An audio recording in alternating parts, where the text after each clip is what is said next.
Doctor Sheikh से request करूंगा कि कृपया हमें अपने बारे में थोड़ा बताएं और अपने विचार रखें।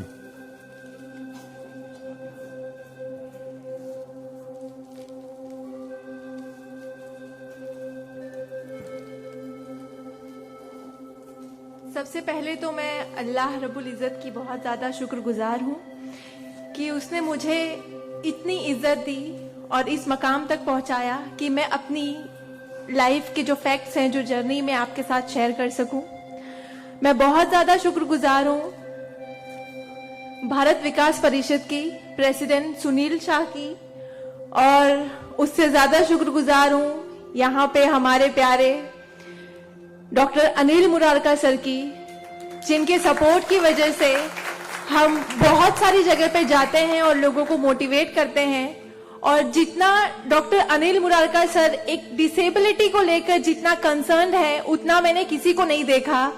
तो I really thankful for him for that. 2008 मैंने अपना 10th क्लियर किया था। मैंने टॉप किया था पूरे जोगेश्वरी में विद 92.15% लेकर, और मेरा ख्वाब था कि मैं डॉक्टर बनूं और लोगों को सर्व करूं। मैं मिडिल क्लास से ताल्लुक रखती हूँ। मेरे जो अब्बू हैं वो वेजिटेबल वेंडर हैं, तो हमारे घर पे बहुत फाइनेंशियली प्रॉब्लम थी। तो मेरा बस एक ख्वाब था कि मैं डॉक्टर बनूं, लोगों की हेल्प करूं, और उसके लिए मैंने साइंस में एडमिशन लिया। देन 11 साइंस जब मैंने एडमिशन लिया, मेरा कॉलेज बांद्रा में था और मेरा घर जोगेश्वरी में। मैं रोज लोकल ट्रेन से ट्रैवल करती थी Jogeshwari to Bandra. 7 October 2008 that was the day जब मैं कॉलेज से घर वापस आ रही थी।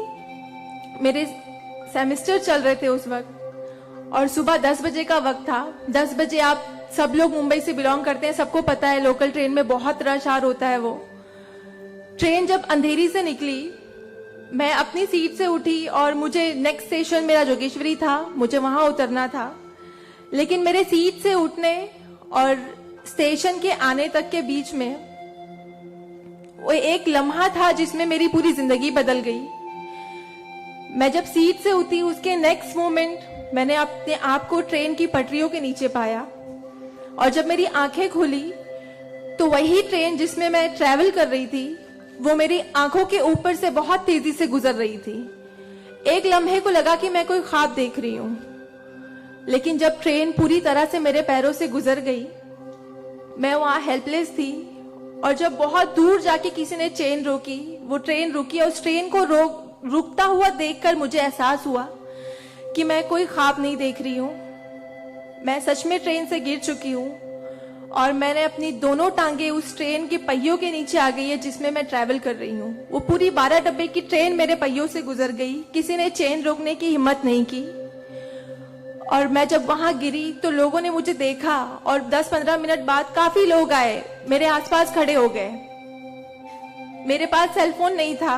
मैंने अपनी बैग से उस वक्त डायरी निकाली, मैंने लोगों को फरियाद की, बहुत रिक्वेस्ट की, बहुत रोया वहां पर कि मेरे घर पे एक फोन कॉल करके बता दो कि मैं यहाँ पे हेल्पलेस पड़ी हूँ विथ हेवी ब्लीडिंग, मेरे बचने की कोई चांस नहीं है। एटलीस्ट मेरे घर वालों को पता होना चाहिए कि मैं यहाँ पे इस हालत में हूँ, मुझे लावारिस लाश बन के नहीं मरना है।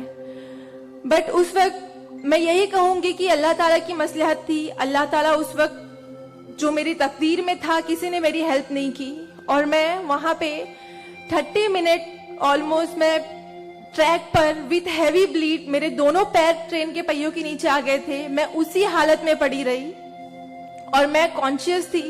मैं बस लोगों के सामने रो रही थी कि मुझे कोई पानी पिला दो, कोई घर वालों को कॉल कर दो, लेकिन किसी ने हेल्प नहीं की। And after 30 minute I got railway help. Then मुझे गवर्नमेंट हॉस्पिटल लेकर जाते हैं, वहां पर भी कुछ ओटी स्ट्राइक होता है, मुझे फौरी ट्रीटमेंट नहीं मिलता है। एंड देन मेरा एक्सीडेंट सुबह 11 बजे होता है और मुझे 6 बजे जब मेरी फैमिली प्राइवेट हॉस्पिटल लेकर जाती है, then I got a treatment.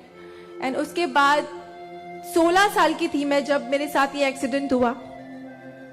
आप समझ सकते हैं 16 साल की उम्र में 1 मिनट में मेरे 2 पैर कट गए थे, मैं डिसेबल हो गई थी, मैं हेल्पलेस हो गई थी, मैं खुद से उठ नहीं पा रही थी, ना बैठ पा रही थी, ना एक तरफ से दूसरी जगह मूव हो पा रही थी। मैं मेंटली डिसेबल हो गई थी, फिजिकली डिसेबल हो गई थी और फाइनेंशियली कंडीशन भी काफी वीक थी। वो सारी चीजें मेरे दिमाग में चल रही थी और जब लोग मुझे देखने आते थे तो कुछ लोग हमदर्दी में नेगेटिव कमेंट्स भी करते थे कि 16 साल की बच्ची है, 2 पैर खो दिए हैं, सारी जिंदगी माँ बाप के ऊपर बोझ रहेगी, ये जिंदा क्यों है, इससे अच्छा ये मर जाती। ये सारी बातें लोग आके जब मेरे सामने करते तो मेरे जहन में वो सारी बातें चलती कि सीरियसली मुझे अल्लाह ने जिंदा क्यों रखा, जब मुझसे दोनों पैर ही लेने थे 16 साल की उम्र में, मैं खुद से मूव नहीं कर सकती हूँ। मेरी मम्मी को इतना सब कुछ झेलना पड़ रहा है। जिस उम्र में मुझे अम्मी की हेल्प करनी चाहिए उस उम्र में वापस से मम्मी मुझे गोद में उठाकर लेकर जा रही है, वापस से मेरी खिदमतें कर रही हैं। तो मेरी जिंदगी का मकसद क्या है, मुझे दोबारा जिंदगी क्यों दी अल्लाह ने। मैं बहुत शिकायतें करती थी अल्लाह से, मैं बहुत रोती थी, लेकिन उस मुश्किल वक्त में मेरे कॉलेज, मेरे स्कूल टीचर्स और बहुत से ऐसे नेक बंदे भी थे जिन्होंने मुझे हौसला दिया। उनमें सबसे पहले मेरी फैमिली आती है, मेरी बड़ी सिस्टर की फैमिली आती है। मेरी मम्मी ने मुझे एक जुमला कहा जो जिंदगी भर और मैं हर फंक्शन में बोलती हूँ, वो कि बेटा तुम रो मत, तुम्हारे साथ आज जो ये हादसा हुआ है, अल्लाह ने तुमसे सिर्फ 2 पैर लिए हैं, तुम्हारे पास तुम्हारा दिमाग है, तुम इतनी फास्ट ट्रेन से गिरी हो, तुम्हारे सर पे चोट लग सकती थी, तुम्हारी जान जा सकती थी, लेकिन अल्लाह ने सिर्फ तुमसे 2 मामूली पैर लिए हैं। क्या पता फ्यूचर में तुम्हारे लिए बहुत कुछ रखा हो। तब मुझे बातें उनकी समझ नहीं आती थी, लेकिन अल्हम्दुलिल्लाह अल्लाह का लाख लाख शुक्र है कि आज इस मौके पर जब लोग मुझे एज अ इंस्पिरेशन समझते हैं, एक आइडियल करते हैं, तो मुझे समझ में आता है कि मेरी अम्मी सच बोलती थी कि हौसला रखो, सिर्फ 2 टांगे गई है। आज मैं जब अपने प्रोस्थेटिक लेग से चलती हूँ तो लोगों को पता नहीं चलता कि मेरे पास 2 पैर नहीं है, मेरा एक पैर थाइस के पास से नहीं है, दूसरा नी के पास से नहीं है, बट लोगों को ये अंदाजा नहीं होता है। तो बस मेरी अम्मी ने जो एक बात कहा था कि अल्लाह पे यकीन रखो बच्चा, तुम्हारे साथ जो हो रहा है और जो होगा वो सब अल्लाह ने प्लान किया हुआ है, तुम बस हिम्मत मत हारो कभी भी, और बस डटे रहो अपने जुनून के पीछे कि तुम्हें डॉक्टर बनना है। तुम्हारी 2 टांगे नहीं तो क्या हुआ, तुम्हारे पास दिमाग है, तुम ज़हीन हो, तुम आगे बढ़ो। और क्या पता तुम आगे लोगों को आइडियलाइज कर, लोग तुम्हें आइडियलाइज करें इस चीज को लेके। मेरे डॉक्टर संजय कंधारिया, ऑर्थोपेडिक सर्जन, उन्होंने सबसे ज्यादा सपोर्ट किया इस बात को लेकर कि तू डॉक्टर बन। मैंने अपने जीने की उम्मीद छोड़ दी थी, डॉक्टर बनने की उम्मीद छोड़ दी थी, लेकिन जब उन्होंने मुझे बताया कि तुम डॉक्टर बन सकती हो, तुम बनो, देन मैंने प्रिपरेशन स्टार्ट की। सीईटी कॉमन एंट्रेंस टेस्ट होता है to getting admission in medical college, मैंने वो क्रैक किया। I got 3rd rank all over Maharashtra in PH quota. And after that मुझे बहुत खुशी हुई कि मैंने 3rd रैंक क्लियर किया है। Now I got admission, I will get admission in MBBS. But वहां पर भी एक प्रॉब्लम थी मेरे लिए कि मुझे डिसेबल परसेंटेज 89% डिसेबल हूं मैं, और मेडिकल में एडमिशन के लिए 40 to 70 there is a criteria to get admission for MBBS. मैं मोर देन 70% डिसेबल हूं, ये कहकर मुझे उन्होंने डिनाई किया कि आप एलिजिबल नहीं हो, आप एमबीबीएस में एडमिशन नहीं ले सकते हो, आप डॉक्टर नहीं बन सकते हो। तो उस बात को लेकर मैं बहुत डिप्रेस हो गई। देन मैंने वापस अपने डॉक्टर से हेल्प मांगी। उन्होंने मुझे एक मशवरा दिया कि आप हाईकोर्ट जाओ, बॉम्बे हाईकोर्ट, और जिस बात के लिए एक नॉर्मल स्टूडेंट को सिर्फ पढ़ाई करनी होती है, अच्छा रैंक लाना होता है, मुझे उस चीज के लिए मैंने वो किया, लेकिन उसके बाद भी मुझे बॉम्बे हाईकोर्ट जाना पड़ा। एंड मैं गई, मैंने अब हार नहीं मानी और मैं गई, बिकॉज वो मेरा हक था, मुझे डॉक्टर बनना था।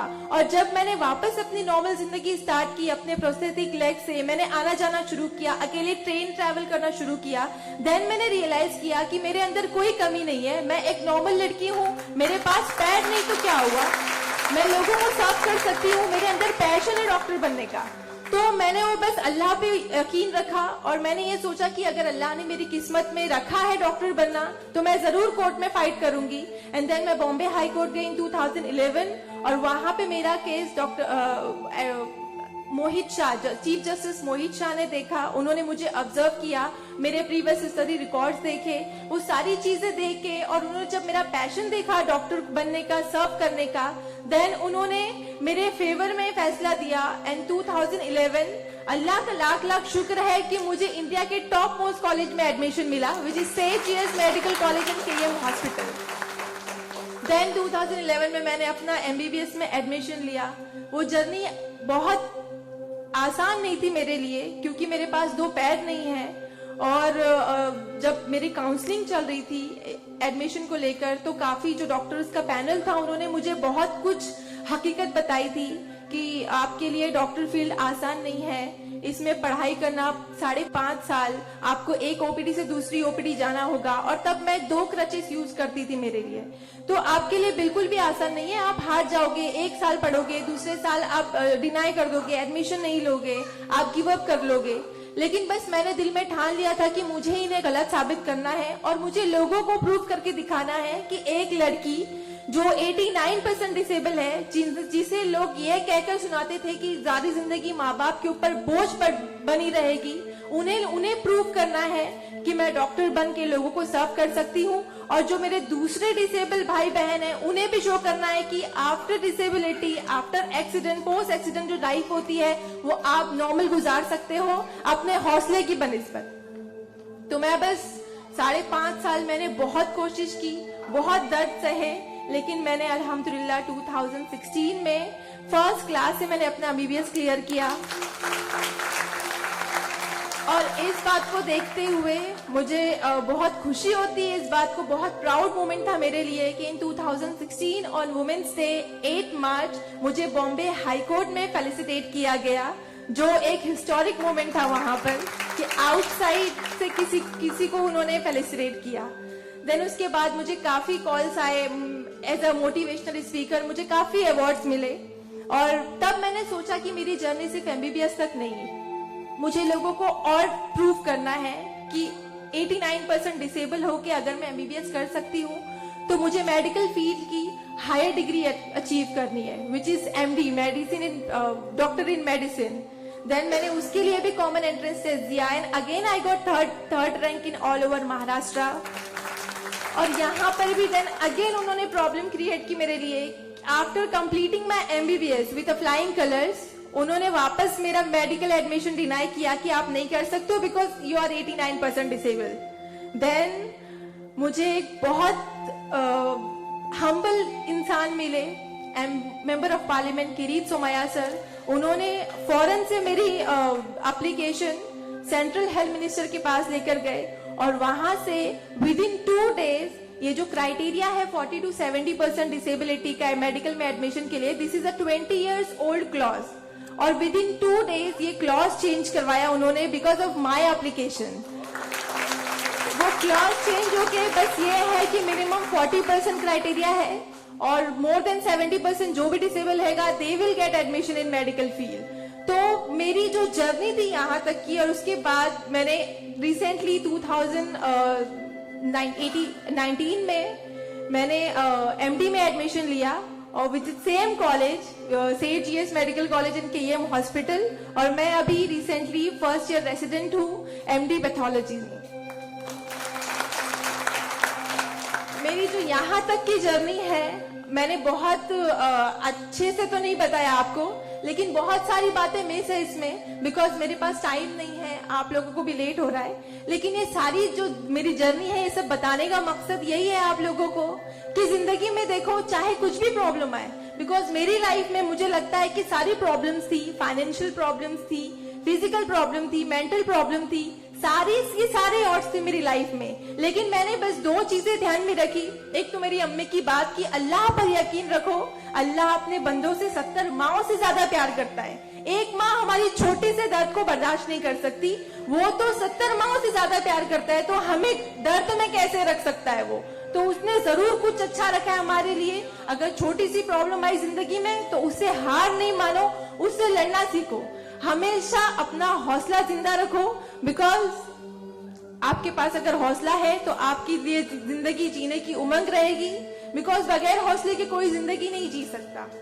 तो आप लोग प्लीज, अगर छोटी से छोटी प्रॉब्लम भी आए, कोई भी परेशानी आए, आप लोग लड़ना सीखिए और जिंदगी जीना सीखिए।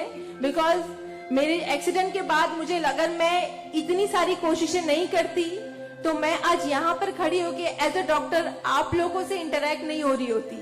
तो बस कभी भी हार मत मानिए। और ये एक शेर है आप सबके लिए, हौसले की तुर्कश में कोशिश का वो तीर जिंदा रख।